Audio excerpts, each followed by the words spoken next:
All right, we're back. It's foul territory. Gary Sheffield joining us right now. Chef, I want to spend a few minutes on the state of the game right now. I'll leave it super broad to start. Where are you at? Like, what do you love about it? What do you wish we had more of? Part of this obviously comes up to me when I start to read more about Dave Parker and just the way that he played the game, the things that he said. And I'm like, damn, I feel like we're missing a lot of that right now. Yeah. And that's what I like about Bryce Harper. Bryce Harper is a little old school. You know, he does it his way, his style, his brand, and he don't compromise for anyone. And I think that's wonderful. And I think people gravitate to that. And I see how kids react to him, which is in a positive way, which is good for baseball. But the part I don't like about the game is they turn the kids into robots. The athletes are gone. You have some athletic players, but when you take away speed, you take away athleticism. And so um, when we're talking about this, they talk about guys that more velocity, speed negates that. And so the more speed and more guys I can get on these base pads, it'll neutralize that velocity.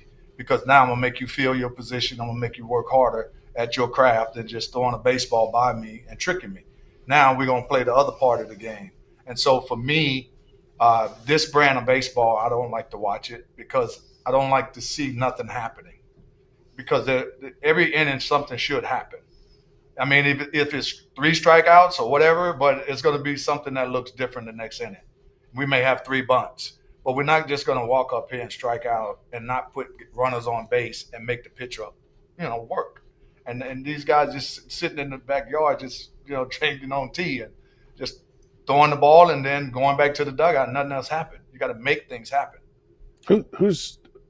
Who can make that shift?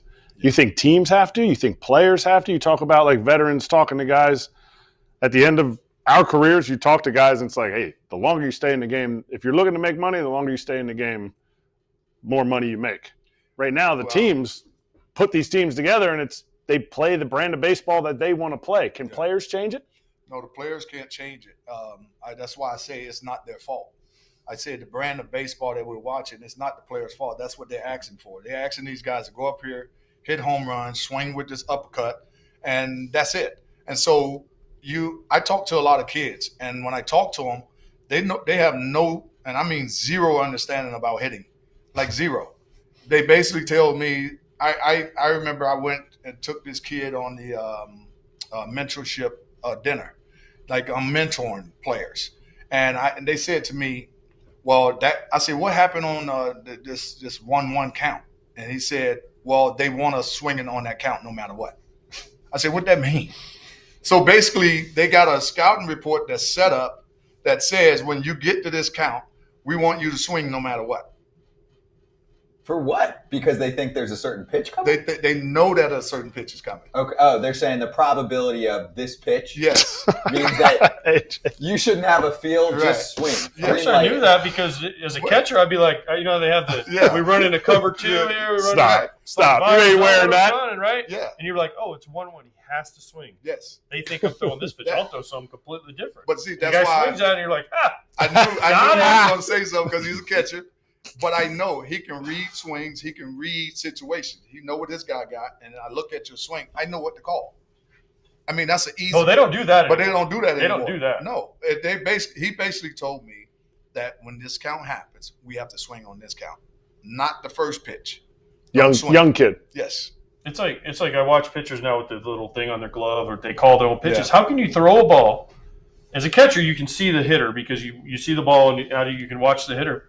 But how can a pitcher throw the ball? Most of them jerk their head down. Right. And by the time they look back up, the ball's already been hit somewhere. Right. How do they know what the swing looked like? And they're calling the game. That's why they rely on you guys. But they don't now. I'm talking about the pitchers. The pitchers now all have Shohei has it on his sleeve, right? Yeah. Pitchers have it on their glove where they can call the pitches. But you can't throw a ball, look down. By the time you look back up, the ball's hit somewhere, fouled off. Right. You didn't know what you did. Right. Well, that's why I say they have to rely on you catchers. I wish. Because I wish they would. But the game today is not appealing to watch.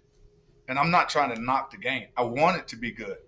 And the thing is that when somebody tell you, you know this, AJ, when you do this with this shoulder, the first move is that, my hands in the it's not in the best position possible. But when I go here, I can go there, or I can go here. Once I go here, But when I do this, I'm done. And this is what they're teaching. And I'm not saying you can't have success swinging up sometime, because Don Maloney, I told him I can't hit no knuckleball. I don't know how to hit a knuckleball. And he said, Gary, slow the wiggle down and swing up.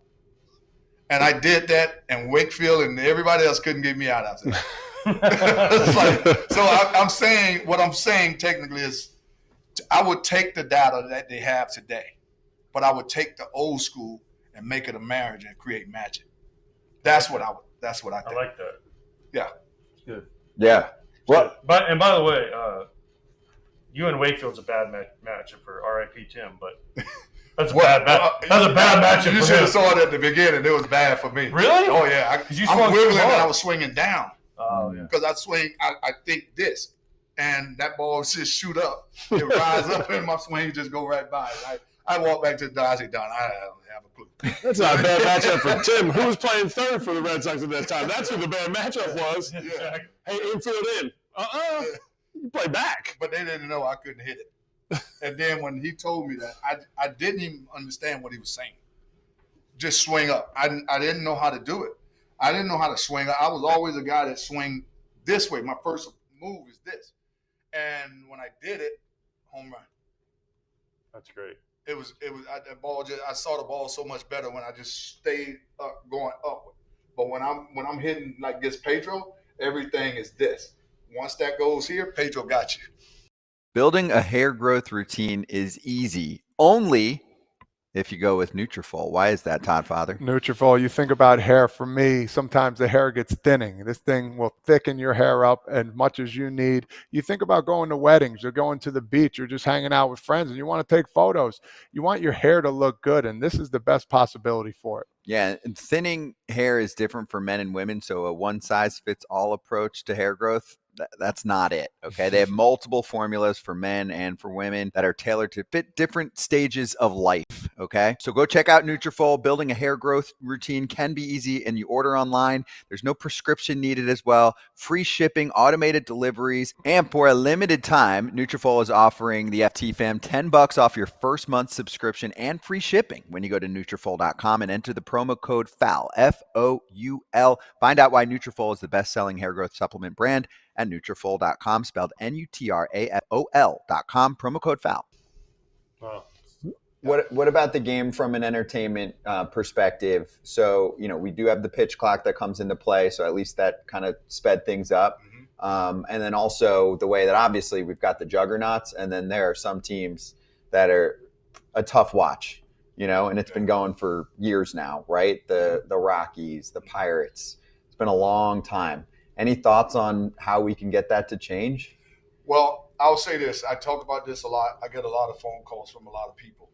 The game is an illusion that's going on, that the game is being sped up with the pitch clock. Well, then it's slowed down with the replay. So it's But the time of game is down. No, but it's fine. But I'm just saying you're speeding it up in one manner, but then you're slowing it down in another just to get it right. And I believe in getting it right.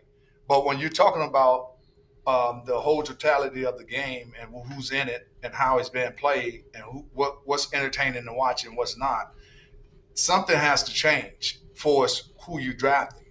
Because a lot of times I can draft you on potential, and I can draft you because you can do 5 different things, but they haven't been polished yet.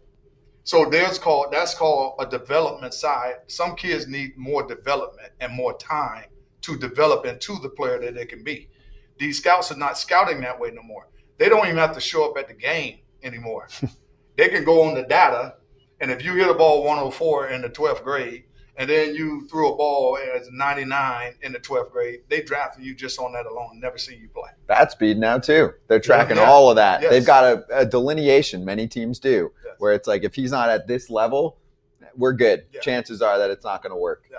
Now, here's the thing. My son is 6'2" at Florida State. He was 6 foot coming out of his high school season. They told me that he needs to get bigger, faster, stronger, and then we think he's going to be a player. Well, he's 6'2" now. Okay? I see a kid on his team that's 5'9", 175 soaking wet. Did they tell him the same thing? That's the question I have. Agreed. So is it that we need to get bigger, faster, stronger, or what is going on here? Agreed. And so I don't know the answer to it. And that's why I just have to be able to be a parent to my son and say, hey, we just have to do what we got to do. We have to work hard, and we can't take shortcuts. This is it. And that's pretty much it. But when I see guys, I saw a kid get drafted by the Cubs that probably was 5'7", probably 160 pounds. Tell me we're a superstar in that kind of body. Unless you're Altuve, nobody. You see? But he's not 165. He's way bigger. That's an outlier. Yeah. There's But one of those guys. Where's that? There's one of those guys. Yeah, that don't ooze like superstar. That means he can play baseball, and that's about it. By the way, Chef and my kid did play against each other. They played against each other. We actually, his son and my son played against each other this year, and they won. But they didn't win the state championship, so we've already had that. We've had that conversation before. But you got time during the live stream. Yeah. For no, the we did this. Trash We talk. were out here for the golf tournament. We talked about. I can't believe they did not win the state, but that's a whole different story. All right, you got the last one. Before we let you go, you pitched in Williamsport. You hit in Williamsport. So you were like the Shohei Ohtani of Williamsport. I was. Could you do what he's doing now? I thought I could, to be honest with you, but I didn't throw 99. I threw 93. Oh, see, that doesn't That's work. a big difference. Yeah. You're a thumber then. You were a thumber at 93. I mean, 93 is what, that's the average speed now? Yeah. They say guys throwing harder, so that's probably the average speed. That was me. And so I thought I was more of a pitcher than I was a hitter because of my uncle. That's what he engraved in me, that I'm a pitcher. But my granddad said, you're the hitter. And so I did both, and I was 8-0 in high school, and all the way up, I was the guy. And I just felt like I could. Could I have done it or not? I don't know. But I sure wanted to. Kids out there, if you chance. don't know who his uncle is, just hit Baseball Reference. I won't even give it away. I won't even give it away. He was a pretty good pitcher. He was pretty decent at a pretty young age. Yeah, and he was a mean son of a gun trying to raise me. And to be a baseball player, man, it wasn't pretty. I tell you, it wasn't pretty. Hey, yeah, Google it. There's some good articles. I'll tell you. Hey, everybody. Be sure to like and subscribe for more content. We're back here every weekday, all year long, so do not miss an episode. The videos are coming in all day. Here's another video you might enjoy. Baseball the way it should be covered.